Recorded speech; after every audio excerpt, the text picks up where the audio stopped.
This program was first broadcast on Canterbury's access media station, Plains FM, and was made with the assistance of New Zealand On Air.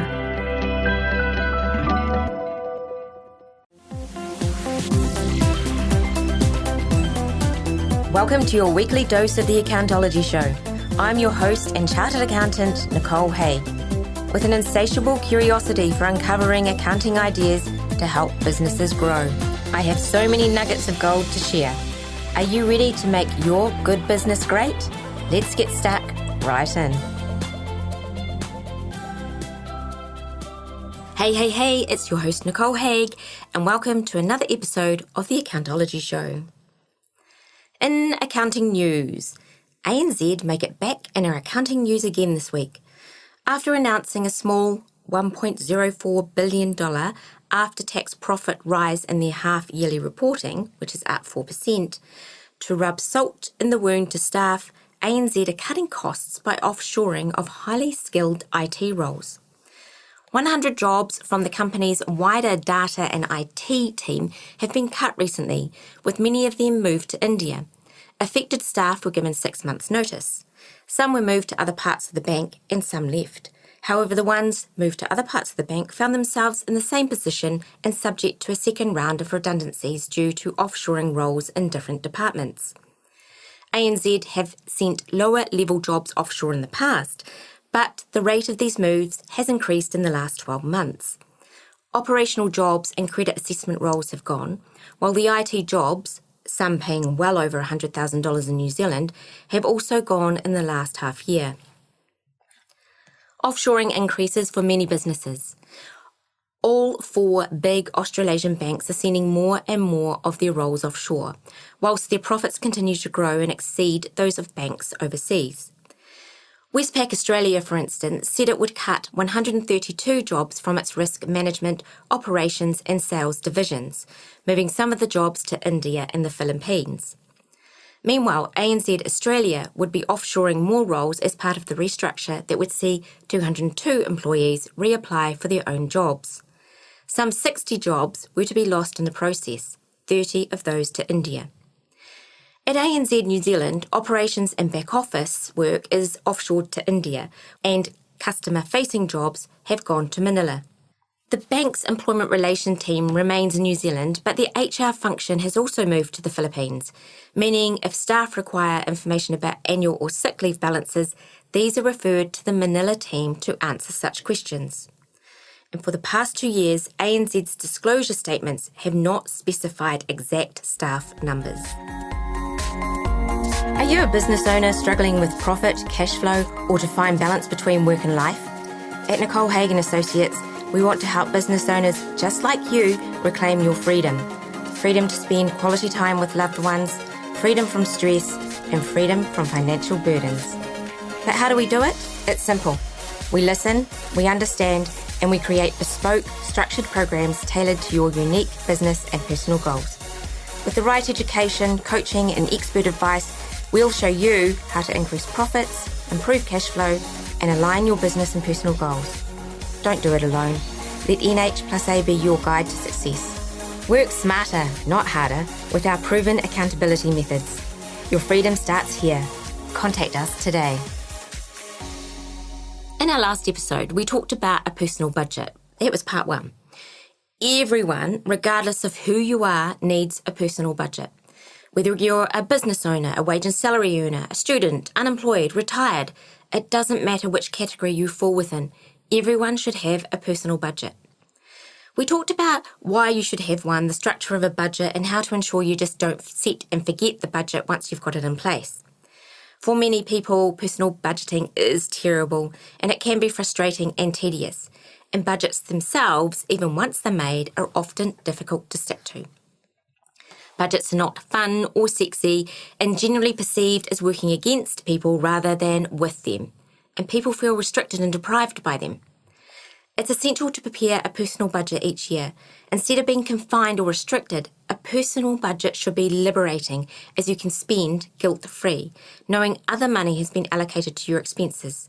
Think of it as a spending plan rather than a budget. By knowing how you'll spend and save money and setting personal financial goals, you'll know exactly what your business needs to provide for you. Again, in this episode, part 2 of personal budgeting is worth a listen by everyone, not just business owners. We've got so many nuggets of gold and tips and tricks to make a personal budget work for you. Learn how to gain control of your personal finances, discover where your money goes and develop better control, discover how to build better money habits, gain confidence to reflect on your spending habits. So let's get stuck right in.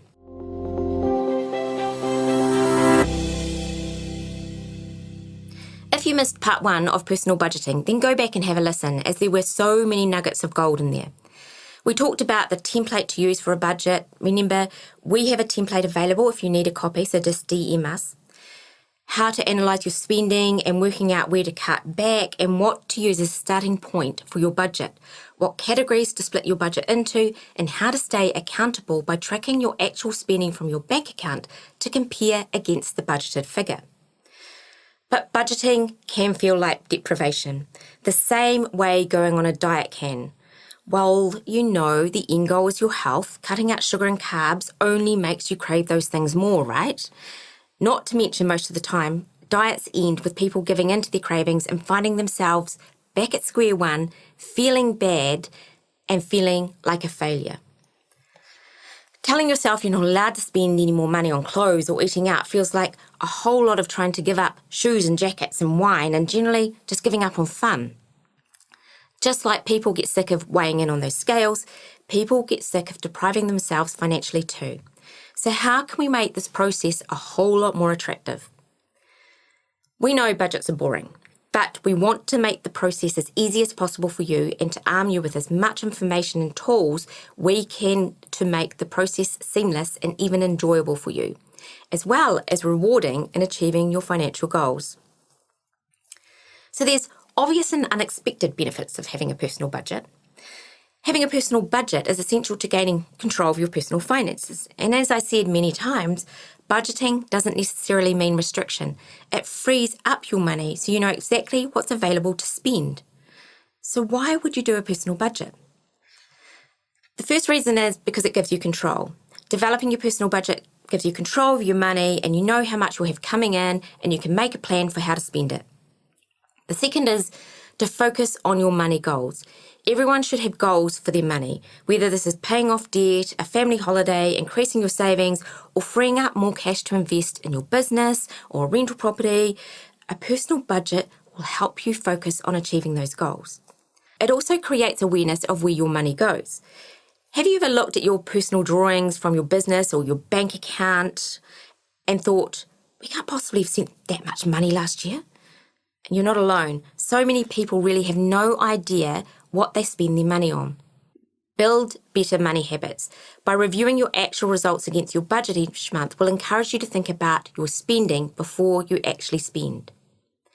And it helps manage debt levels. You'll be able to plan for unexpected expenses instead of obtaining debt to pay for emergencies. For example, your washing machine breaks down, and instead of buying a new machine on buy now, pay later, you'll have the funds available to either repair it or buy the washing machine outright. You'll also be able to allocate more money to debt repayments to become debt-free faster. And it helps you achieve your wealth goals. Wealth goals are your long-term financial goals, saving for retirement or major life events. Because these are long-term, you need to start planning the steps to achieve your wealth goals now. And it provides an early warning system. By regularly monitoring your spending, you'll quickly identify upcoming costs and adjust your spending if required. It aids in communication. Spending time developing your personal budget with your spouse will ensure you're aligned with your spending plan. And it provides you with more money. If you have a personal budget and stick to it, you'll end up with more money at the end of the year than you would have without a budget. And ultimately, it gives you a better life. Not only will you end up with more money, but you're also likely to have less conflict and stress over money. Personal budgeting doesn't have to be time-consuming. Dedicating 1 to 2 hours a month to budgeting will result in a huge improvement, not only to your bank account, but to your stress levels too. But budgets are boring, right? There's nothing sexy about it. Analysing your spending and working out where to cut it back. If you hate budgets and budgeting, how can you easily cut your spending? Well, let's look at 5 ways to cut back on your personal spending without having to track every transaction. The first one is review your subscriptions. Your fixed outgoings are the easiest way to cut back. Big outgoings like your insurance, power, phone, and entertainment subscriptions. And in this day and age, when so many businesses are a subscription-based business model, once you do an analysis of these expenses, you may even find you're paying for subscriptions that you either don't use or could be using on a free plan. Do you need Sky TV, Netflix, Prime, and Disney? Instead of paying for the paid version of Spotify, could you put up with the ads and go on the free version? If you even reduce or eliminate a few of these, you'll make an immediate difference to your spending. And embrace low-cost social activities. A night of drinking and dining out is fantastic fun, but it's also costly, so try to make it an occasional treat. Instead, check out the free and cheap activities in your area and swap an expensive night out for a more cost-effective option. There's an article on Nerd Wallet, which I'll include in the show notes, which gives you some ideas on free and low-cost social activities. And have a 0-day spend. Pick 1 day a week or 1 day each fortnight and try to spend absolutely nothing. Make your own food and coffee, stay away from the shops, and don't add anything to your cart. Plan your meals. Groceries have shot up in price over recent years, we all know that. Planning your meals for the week and shopping accordingly means you spend less and buy fewer takeaways. I sit with a recipe book each week and go through the meals that I want to cook for the week, and I then create my own grocery list and buy only what I need. It also means that when I get home from work, I don't have to think about what I'm going to cook and do I have the ingredients to cook it with. Get the family involved too. So I would get my children to choose a night of the week that they would cook. They would choose anything they wanted to cook from the recipe book, tell me what ingredients that they needed. We'd go to the grocery store, get everything in one lump sum, and it would all be waiting there for them on their night of cooking, making it a seamless cooking experience. And pay yourself first, then live off what's left. So pay a realistic amount into your investment savings or debt reduction first, then pay your commitments like your utilities. Whatever is left over, live off that. If you're not sure how much to pay yourself, contact your accountant. They're there to help. And confession time, accountants love budgets and spreadsheets. And while you can save money without a budget, if you embrace one, it can turbocharge your success. There are apps to make it easier and support your savings goals, which we'll take a look at shortly. So whether you want help with your savings or a budget for your personal life or your business, your accountant can definitely give you a hand. Okay, so as I mentioned, here are some free online tools to help you trim your outgoings and manage your money successfully. So there's moneyhub.co.nz. This is a local website and it has fantastic Kiwi-focused advice, helping you make great financial decisions. It will help you choose the most cost-effective credit cards, KiwiSaver funds, home loans, and more. MoneyHub's reviews of local options across almost every aspect of life are especially useful when you're trying to weigh up your options. Another app is sorted.org.nz.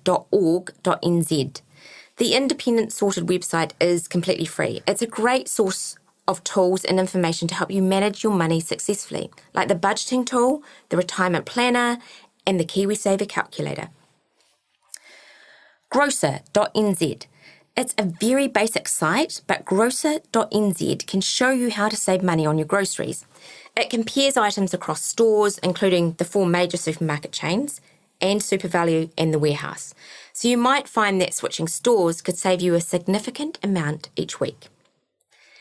And Gatsby.nz. My driving-aged children love this site and told me about it. Gatsby is a free app that compares fuel prices across more than 2,100 New Zealand stations. It has over 1 million gas buys and it's available on Android and Apple, so find it in your app store. The app also tracks fuel prices on its stats page, which identifies the cheapest stations in the country. Its Kiwi inventors say Gatsby saves the average user $800 a year. And the last one is interest.co.nz. When you want to know what's happening in the economy, how it will affect New Zealanders, interest.co.nz has you covered. You can find brilliant calculators, the latest interest rates, and of course, financial news and commentary. But again, you can always talk to your accountant for personalised advice.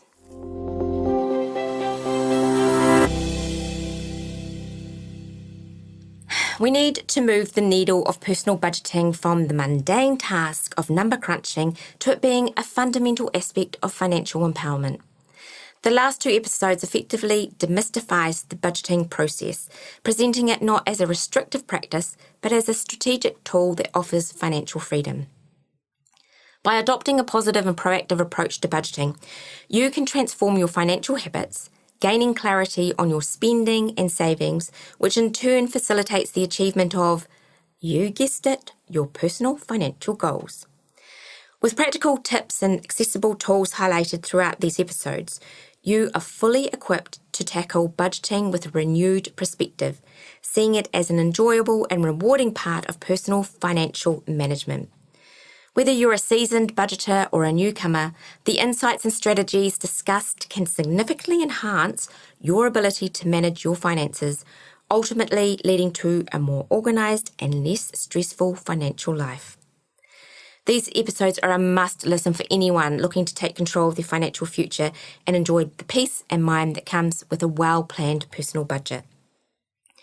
Embrace budgeting as your financial compass, guiding you confidently towards your goals and a future filled with financial peace. Go well. Okay, some action points for you all. The first one is empowerment through budgeting. Budgeting is framed as a tool for empowerment, not restriction. So think of it as a spending plan that allows you guilt-free expenditure, ensuring that all essentials are covered and any surplus is clearly allocated towards your personal goals. The second is simplified budgeting alternatives. For those who find traditional budgeting overwhelming, we have suggested simpler ways to manage finances, such as cutting back on your subscriptions, embracing low-cost social activities, planning meals, and prioritising savings or debt repayment over discretionary spending. And the third action point is the resources and tools. Several online tools and resources are recommended to help you manage and reduce expenses, such as Money Hub for financial decision-making, Sorted for budgeting tools, and Gatsby for fuel price comparisons. And if you take one thing away from this conversation, the aha moment, if I've got to pick just one golden nugget from our chat today, it's this. Personal budgeting isn't just shuffling numbers around, it's a game changer for your finances. Think of it as flipping the script from seeing budgeting as a drag to embracing it as your secret weapon for financial empowerment.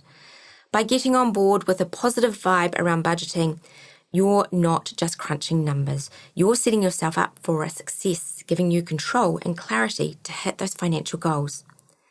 It's all about seeing budgeting as a buddy, not a burden, transforming the way you manage your money into something truly enjoyable and super rewarding. So whether you're a budgeting pro or just starting out, remember this tool is your ticket to a smoother, stress-free financial future. Let's make personal budgeting happen, one budget at a time. Thanks for joining us on the Accountology Show. If you have enjoyed today's show, you're in luck because we'll be back next week. You'll find past episodes at plainsfm.org.nz and subscribe on Apple Podcasts or Spotify to never miss an episode. We would love it if you would leave a 5-star review and tell a friend or business owner who would benefit from hearing our show. We also love hearing from you, so reach out with any comments or a topic you'd like covered, and even suggestions for whom we should get in the studio next for an interview. You can find us on Facebook, Instagram, LinkedIn, and TikTok. Our handle is NH Plus Associates, that's NHPLUS Associates, or email me, nicole@nh-a.co.nz. But most importantly, thank you for taking the time to listen to the show. Until next time, keep building that business into the empire it absolutely deserves to be.